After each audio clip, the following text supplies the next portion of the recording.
Hello everyone and welcome to the Blaine County 24-hour racing circuit. So as you can see there, this is a 2x2 formation for the grid, a 30-player race. It's also a large grid as well to make it as spread out as possible to avoid the incidents, and obviously it stretches quite far back there. So you come down here and your first corner really isn't that much of a corner. It's just sort of more of a left-hand sweeper, and your first real corner is a reasonably tight left-hander, but you can take a lot of speed through it. Now there are some barriers on the inside and on the outside. Basically that's the same philosophy. This track's been made with the same philosophy as my previous tracks, where I've tried to keep it as open as possible whilst being able to cut off any poles being knocked over and also define the track and where the track goes. So you can't sort of cut across that first section there because the tyres are all the way along.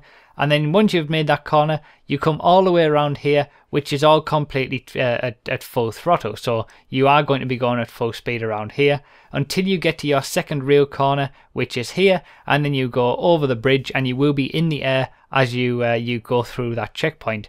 So this is a very, very high speed track. It's very difficult to get absolutely perfect because to go full speed around it, you do need to be getting the right lines.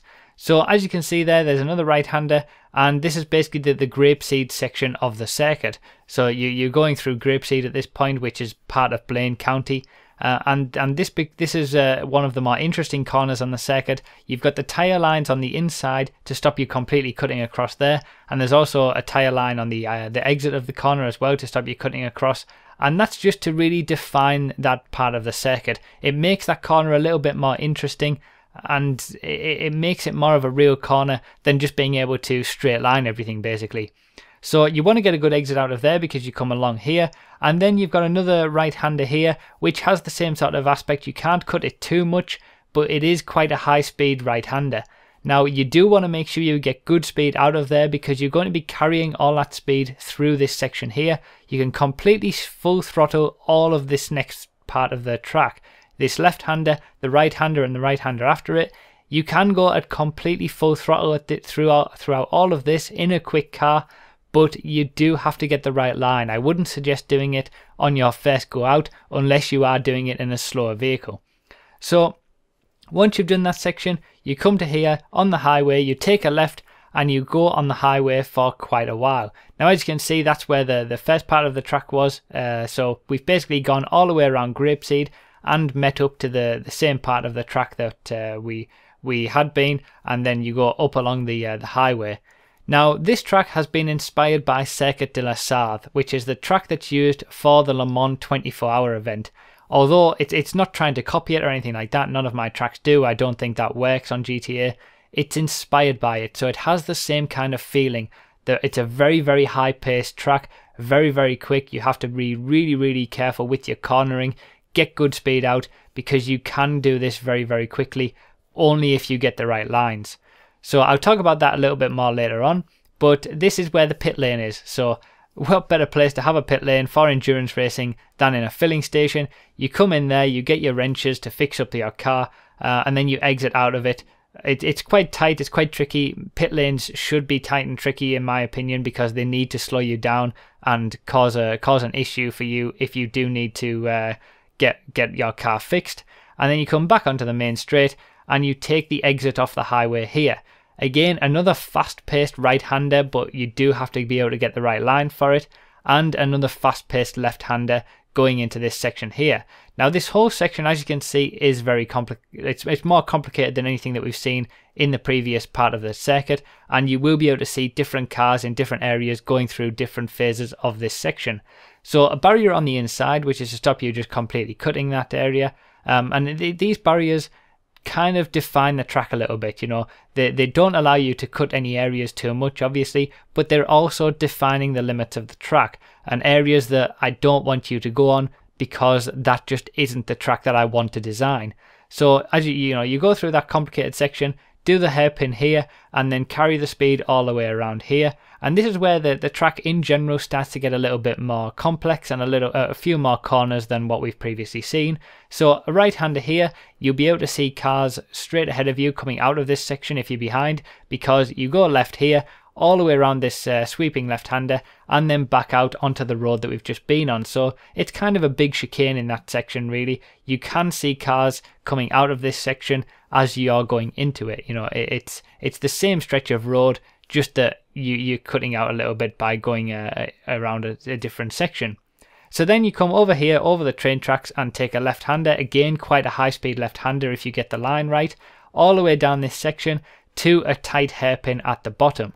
Now, this hairpin is quite tricky because you do have a big braking zone, and you also need to get the right line coming into this left-right here. It's not as easy as it looks just to be able to get around it quickly. And then we're coming into the area of Sandy Shores, where it is a little bit more technical and a little bit more tricky compared to what we've seen. It's not as fast-paced. There are barriers in certain areas which define the circuit. Again, this is a section here where you'll be able to see other cars going sort of left and right and all that kind of stuff, because the track is quite close together in that area. And again, at the end of this section, the track passes along, as we'll see in the future. So some of the barriers around this section are there to define the track, because if they weren't there, all the corners would be exactly the same. You'd just be able to go around them at pretty much full speed, and there'd be no real definition to the track, and the corners wouldn't be any different to any other. So that's what the barriers are there for. Obviously, some of them, like those on the outside there, are to stop you running too wide and going into the sea, but also to, you know, again, as I said, define the track and design the track that I wanted to create, rather than just having to deal with what the game is giving me in terms of what the area that I'm racing on looks like. And there you have it. You know, you do the left-hander at the end and you're back onto the main straight. It's quite a long circuit, just like Circuit de la Sarthe, the host of the Le Mans 24 Hours. That's a long circuit as well. It's very high-paced. It has a lot of long straights on that circuit, and this is basically no different. This is exactly what I wanted to create. You know, the Nürburgring basically is the inspiration for the North Loop. You know, the Nürburgring is one of the most famous tracks in the entire world, and that was my inspiration for creating the North Loop. It has that same sort of feeling to it. It's the longest track that I've created. Now, Circuit de la Sarthe is also one of the most famous tracks in the entire world.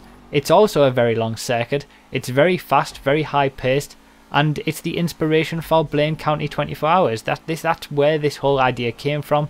And basically, this is an area that I haven't explored previously. You know, so when you look at a map of Los Santos and Blaine County, what you basically have are three areas to it. You've got the city of Los Santos, which is where I have two of my circuits, obviously Olympic Grand Prix and Los Santos Grand Prix. Then you've got Los Santos County, which is the area just outside of Los Santos, and that is where I have the North Loop, sorry. That's where the North Loop is. But I'd never really explored anything beyond that, which was Blaine County. And I'd always liked this area. You know, this area has some really, really good roads, really good areas. There's no curbs. There's very little in the way of poles to knock over. It's a very pure racing circuit that has that doesn't have anything that you can really have a problem with in terms of, you know, getting caught up with incidents or whatever. And I always wanted to, with my tracks, I always generally like to have tracks that are in different areas of the map, you know, a bit of variety. I don't like to create lots of different tracks in the same area. I like to have a bit of variety, and that's why I've only really created 4 tracks up to this point, because a lot of thought goes into really the area that I have in addition to the track layout as well. So those are there's 3 main areas of the city, of the state, I should say. That's Los Santos County, and then Blaine County. And I've only created 4 tracks, sort of 1 in each of those, and 2 in Los Santos, the city, as well. So that's kind of how my track making. That's how I've thought about my track making at this point. I want them in different sections, and I've always wanted to make a track around Blaine County because it is really quite pure in terms of, you know, as I said, no curbs, no poles to knock over, things like that. And the backdrop, as you can see there, you've got Mount Chiliad in the background and the Alamo Sea that you go past. You've got all of these beautiful rolling hills around you. It is a really, really nice place for a racetrack. You know, the North Loop has some amazing views as well.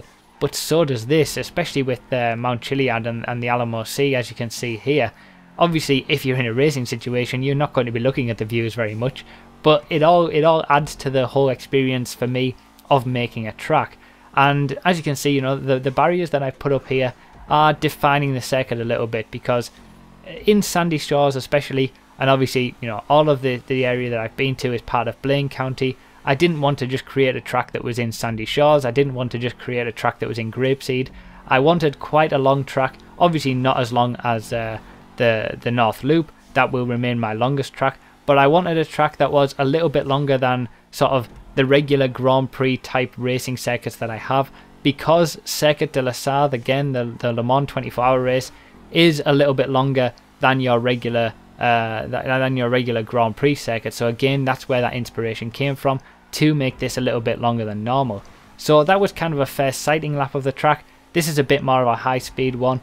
You'll see me push the car a little bit in a few more areas, and the whole idea with this track is to have a very pure track with no curbs, no poles, and a very high speed track as well. You know, there's very little apart from the sort of, you could split it up really into 3 different sectors. You've got the first sector and the second sector, which, just like Circuit de la Sarthe, are very high speed, not very technical at all. And then you've got the final sector, which starts once you come off the freeway, which is quite technical. You know, there's some hairpins that you don't see at any point in the circuit or any other point.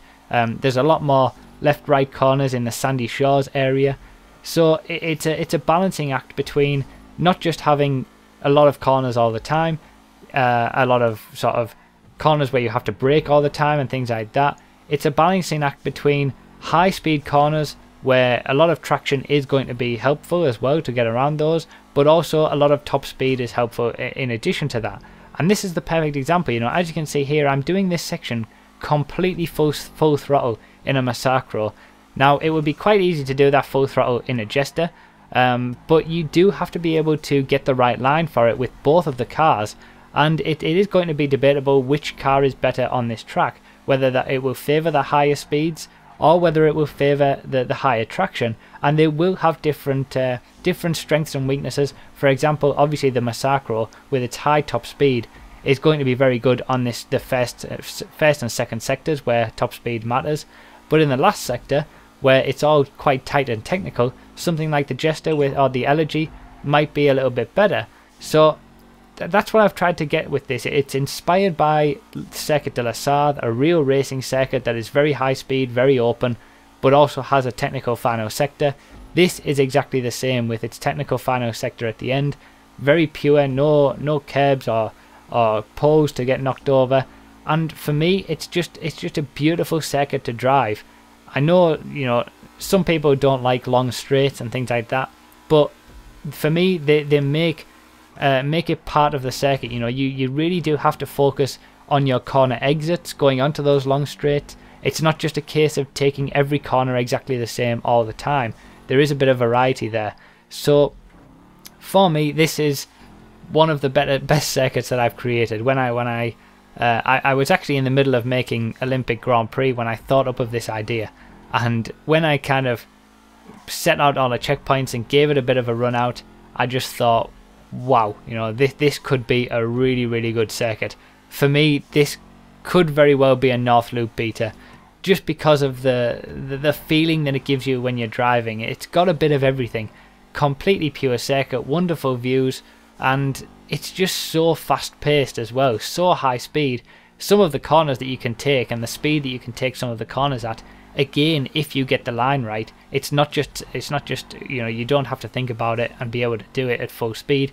You do have to think about it, you do have to get the line right, but if you do, it gives you such a great feeling to be able to take these corners at such high speeds. And it's a very fast paced track, a long track as well, like Circuit de la Sarthe is in real life. Perfect for endurance racing, and it will debut in the first round of the second season of the Multi-Class Endurance Championship, so keep an eye out for a video about that.